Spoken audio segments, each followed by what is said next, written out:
ఇదిగో ఈ రోజు చెప్తున్నాను, ఈ మాట రికార్డ్ అయింది, మీరు కల్లారా చూడండి. ఇంకొక 6 నెలలు, నేను 2 సంవత్సరాల ముందు కనిపెట్టాను ఈ విషయాన్ని ప్రార్థన గదిలో. సంవత్సరం గడిచింది. ఇంకొక 6 నెలలు ద్వేషించి, తప్పుగా చూపించేసి, తామే రైట్ అనే భ్రమపడుతున్న వారిని, ప్రేమ కలిగిన వారిని, మంచి వారిని, దేవుని పని చేస్తూ ఆత్మల రక్షణ కొరకు కష్టపడే వారిని, అందరి ముందు తప్పు పట్టడానికి లేని అర్థాలు పుట్టించే వారిని దేవుడు జల్లడబట్టబోతున్నాడు. ఆయన చేతుల్లో ఉంది. 6 months, 6 నెలలు. లైవ్ లో చెప్తున్నాను, రికార్డ్ అవుతుంటే చెప్తున్నాను. కేవలం 6 నెలలు ఏం జరగబోతుందో చూడండి. ఈ నెల ఏమిటి? మార్చ్. 6 నెలలంటే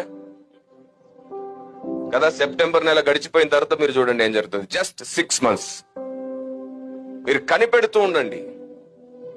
అయితే కొందరు మారు మనసు పొంది పశ్చాత్తాపడి సరిగా బ్రతకడం నేర్చుకుంటారు, లేదా కొందరి మీదకి ఆయన బరువైన హస్తం వస్తుంది. చాలా దుఃఖకరమైన పరిస్థితి ఇంకొకటి కనబడబోతుంది.